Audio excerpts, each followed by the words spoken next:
Good afternoon, everybody. The Global Compact for Migration was signed last week, and you can sign the petition against it. Link is in the description. You can sign at the top or scroll down, sign at the bottom, see how many signatures we've acquired, and break down by province. Alberta is catching up to Ontario, so we need some more signatures, Ontario and Alberta, everywhere. We need more signatures, and for no other reason than to just show how overwhelming the support against this ridiculous plan is. $1 billion in a year, unbudgeted? Come on.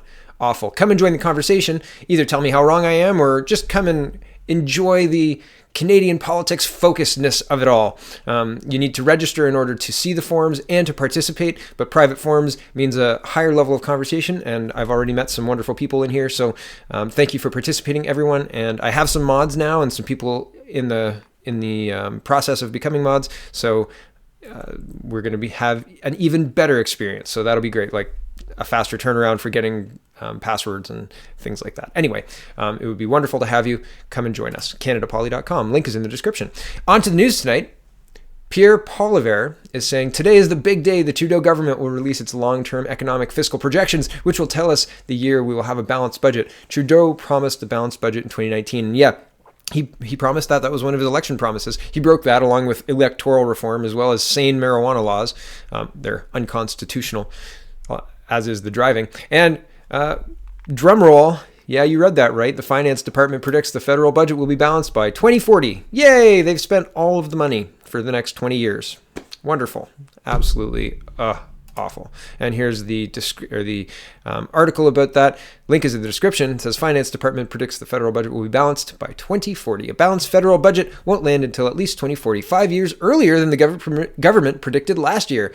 If there aren't any major economic shocks or new government spending, the federal Finance Department says in a new report. And I have not dug into this yet. I just wanted to get the number out there, like the 2040 year. I have a friend who says that this calculation doesn't include the spending on illegal border crossers and migrants, which we've committed to, hence the reminder about the petition at the top. And that's a lot of money. That's not an insignificant amount of money. So it's pretty incredible that it's going to take us 22 years to dig out of the hole that Trudeau's spent us into in 3 years. My goodness, we had $1 billion surplus when Trudeau took office and managed and had a very robust and strong economy under Harper's reign, even though we weathered the biggest economic crisis since the Great Depression, the 2008-2009 crash, right? Like, when Justin Trudeau speaks, he purposely doesn't mention that. And there's a reason for that. He's hoping that people forget. He's hoping that people will not give Harper credit for that. But Harper does deserve credit for that, as well as the previous Liberal government for the good managing of our finances, Paul Martin. Paul Martin was a good finance minister, very good finance minister. But my point is, so Harper had a solid foundation and continued the solid foundation. He didn't do what Trudeau did. Trudeau took a solid foundation and flushed it down the toilet. And then after he flushed it down the toilet, he pooped in it and then sent it out to the St. Lawrence. It's ridiculous. It's crazy. So I wanted to also mention, it is Friday. It is the Friday before Christmas. The likelihood that you are paying attention to the news is next to zero. So this is called the Friday Night News Dump.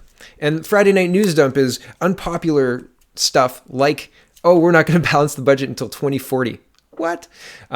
So that's what's happening here. And there's a lot of meaty stuff coming out, so that's kind of fun and terrible as well. But here is Trudeau denying that his tweet had anything to do with the uptick in migrants. And it's just incredible to watch this guy's cognitive dissonance. I think he believes what he's saying. He doesn't even think he's lying. Like, he doesn't even think he's doing anything wrong. He thinks, I'm going to laugh and chuckle at the peons who believe the things they're hearing on the conspiracy rebel, right? Like, no, this is, awful person. So we've got two little clips. I'm going to show you the first minute and a half and then the last half a minute. And for different reasons, and we'll get into it. But man, the arrogance. The arrogance makes me so angry. Here we go. One of the big concerns for Canadians this year has been asylum seekers and immigration. Your tweet saying, "Welcome to Canada," is often cited as the reason why these people are pouring across the border. Do you ever regret that tweet? I think, first of all, If people are, in the midst of migration around the world right now, it's not because of a tweet restating almost word for word Canadian policy on refugees, because that's exactly what it was. And certainly if people... I looked into that and I couldn't find that tweet in the Canadian policy for refugees. So that's just a quick aside. So I don't think it's in there. So very strange. Not because of a tweet restating almost word for word Canadian policy on refugees, because that's exactly what it was. And certainly if people are fleeing the United States right now or choosing to leave the United States right now, it's not something I said. It is perhaps domestic realities within the political context in the United States that is driving people to move. You see what they did there? He didn't say it. Justin Trudeau didn't say it. The news broadcaster did. Right? And trying to tie it to Trump is furthering the Trump narrative, building on the public dislike of Trump that the media itself is creating. So ridiculous and staged. This was agreed upon. She said that purposely. It was for him to insinuate and her to confirm. Or to make certain decisions. We have made sure that anyone coming to Canada, including through an irregular border crossing like Roxham Road in Quebec, gets a full security screening as soon as they arrive, gets put into our refugee processing system, and will have their file properly analyzed. And if it turns out they are not refugees, as many of them are not genuine refugees fleeing persecution and violence for their lives, they will be returned to their country of origin once we've gone through the proper steps of our immigration system. But in some cases, that could take years. It's slowing down the immigration system and the refugee system in particular for people who are in refugee camps all over the world who want to come here. You've been very critical of people who've raised concerns about this. No, I haven't been critical of people who've raised concerns. I recognize that there are lots of legitimate questions. Are we processing these people right? Are we investing enough money in the system to be able to handle this? And we have invested more and we are improving our systems. Where I have been critical is people who are disseminating falsehoods to try and turn Canadians against immigration. We have a country that, broadly across political parties over the past decades and generations, whether it's been a progressive conservative or liberal government, has built political parties over. Sorry about that. The interface is terrible there. Okay, well, he has said and laughed at the idea that his tweet caused an influx of refugees. However, if we go back to April, and it's not all that hard, there's multiple news articles talking about specifically this thing and citing the government's own emails. So, quote, government emails, Trudeau tweet caused influx of refugees inquiries and confusion within government. And here's the tweet, to those fleeing persecution, terror, and war, Canadians will welcome you regardless of your faith. Diversity is our strength. Yeah, diversity is our strength is in the refugee laws of Canada. Sure, I couldn't find any of that, but maybe I was looking in the wrong one. So, quote, to those fleeing persecution, terror, and war, Canadians will welcome you regardless of your faith. Diversity is our strength. Welcome to Canada, Trudeau said on Twitter, January 28th, 2017, the day after Trump put out an executive order banning refugees and visitors from Muslim-majority countries, Iran, Iraq, Libya, Somalia, Sudan, Syria, and Yemen. The tweet, which has now been retweeted over 400,000 times, liked more than 750,000 times, and picked up by the New York Times, apparently created such havoc that the first secretary and, quote, risk assessment officer at the embassy in Mexico, whose name is redacted, sent an initial message requesting assistance on February 1st, 2017, 4 days after the tweet. Quote, I am seeking official guidance response from Ottawa on how to address refugees inquiries following all the publicity around the U.S. ban on some nations and our Prime Minister's tweet on welcoming refugees, the email began. We are receiving an increasing number of inquiries from the public about requesting refugee status in Canada, and a number clearly having links with our Prime Minister's tweet in the weekend. A significant number of the inquiries received since the weekend have been from nationals of the U.S. banned countries, but we are also receiving them from all nationalities, both through emails and directly at our reception. So pay attention there. We are getting requests for refugee status, asylum, whatever, from the list of UN or US banned countries. So we want the people the United States has identified as potentially terrorists to come here to a country that has the largest open border with the United States. Does that make sense? That seems insane. That seems like a really irresponsible thing for a prime minister to do. Quote, in the current situation, other missions in our area of responsibility are probably seeing the same thing happening, and I think we need to liaise with them and provide formal guidance on how to address these inquiries given the Prime Minister's tweet. The official went on to say, quote, a number of clients are asking if it's true that Canada will accept the refugees the U.S. are rejecting, and what is the process to do so. I would imagine that missions all around the world are seeing these inquiries increasing since the weekend. Many of the responses to the risk assessment officer's initial emails were redacted. However, it is clear, as illustrated in the following quote taken from these newly released emails, that certain talking points and lines approved by the Privy Council were distributed to immigration officials. The talking points start with, we are working with the United Nations Refugee Agency, U.S. officials, and our missions abroad to clarify the current situation to determine what our next steps might be. The rest of the lines were redacted and could not be seen. All this chaos caused by one simple tweet. Why would the Prime Minister tweet something like this anyway? And I'm not sure, but I'll show you another article. It says this is National Post, and they're reporting April 3rd, 2018. Trudeau tweet caused influx of refugee inquiries, confusion within government emails reveal. And I won't go through all of this again because it's essentially the same story. Confusion, people saying, what's the direction? What are we going to do with this? And this is the same interview I had earlier. Sorry about that. And it's pretty obvious, and here's a Financial Post, Trudeau's holier-than-thou tweet causes migrant crisis. Now he needs to fix what he started. And this is Michelle Rempel speaking about it, but it's all the same story, specifically when the United States identifies a threat like specific countries, and the media spun it as Muslim-majority countries, but I mean, is that a coincidence, or is that Trump being racist, or is that because that's where terrorists currently are? Who knows, right? There are 3 or 4 different excuses. But the problem is, as I said earlier, we have the largest unprotected open border with the United States in the world. It's the longest unprotected open border in the world. And if terrorists can come here and then walk into the United States while we pay for them to hang out in a hotel prior to heading to the United States, that's a really big problem. And I'm probably not the only one to see that.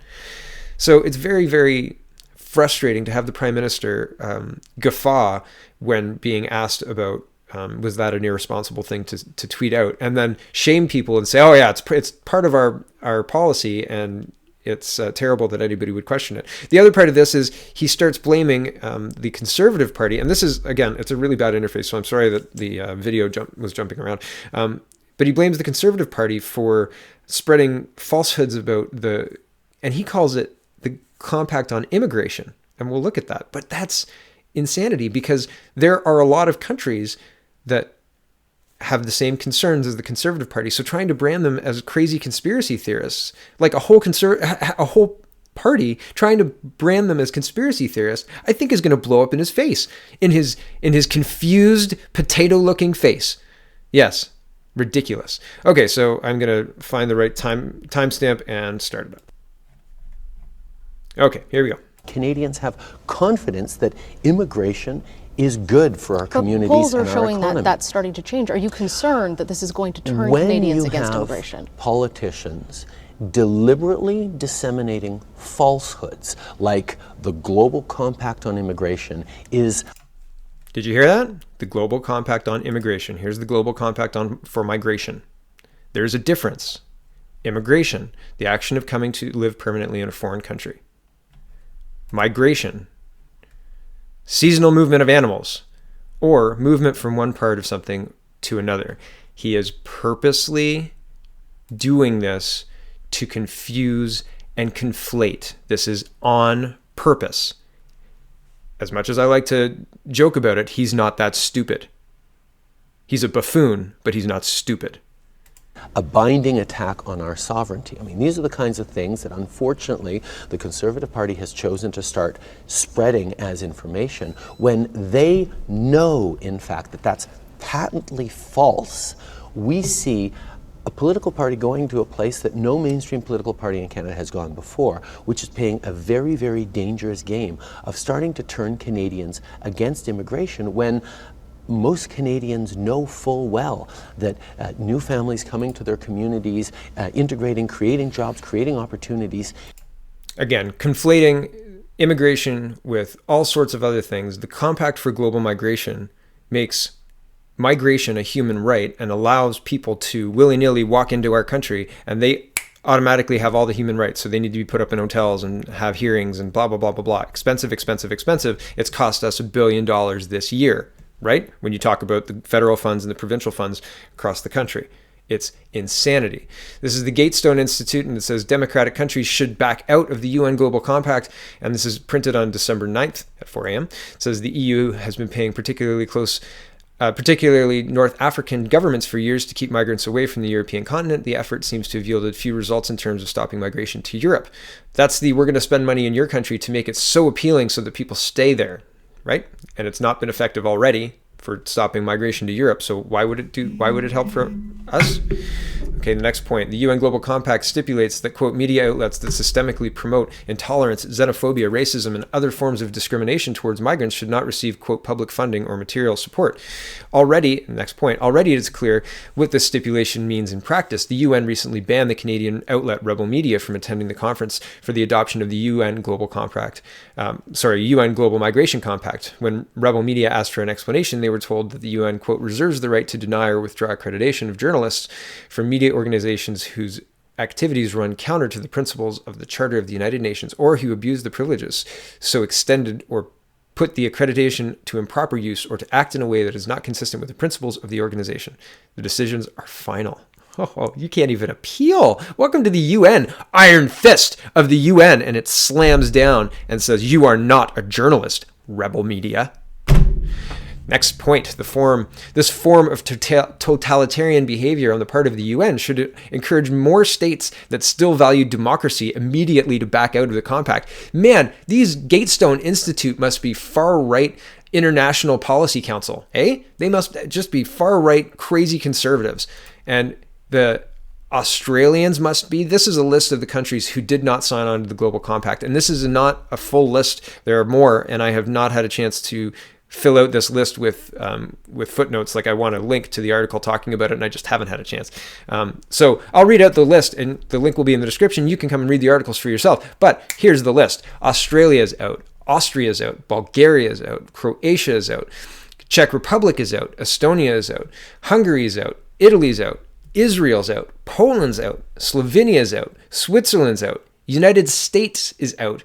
And I believe Bulgaria, no, it's not. Belgium. Belgium's government, I believe, fell. That's wrong. There's one government that fell, and it starts with a B, and I'm going to have to look it up, but I'm not going to look it up right now because I'm already late. That fell because they signed the Global Compact, and they're starting the process of removing themselves from it. But it is not a conspiracy theory that this Global Compact hands our sovereignty over to the UN. It is not a conspiracy theory that the UN Global Compact silences journalists that are critical of migration. It's simply not. And to say as much is bold-faced lying, Prime Minister. It is. That's what it is. You're lying, and you know you're lying. And you're lying to maintain your power. And the good part is we see through the lie. The emperor's not wearing any clothes, and we see that you are naked. You've got nothing, sir. Nothing. And I hope you lose every seat. To everyone else, have a wonderful weekend before the holidays. I hope you get out there and stay safe. Keep your head up. Make sure you get out of the way of any moving vehicles, because, man, that's the reality of our world right now. We've traded away security for $1 billion bill and gotten nothing for it. Nothing. No positives. Makes me so sad. So have a wonderful weekend. Stay safe. Get your shopping done and spend time with your family, because that is the most important thing. I'll be around too. We'll see you soon. Thanks for watching.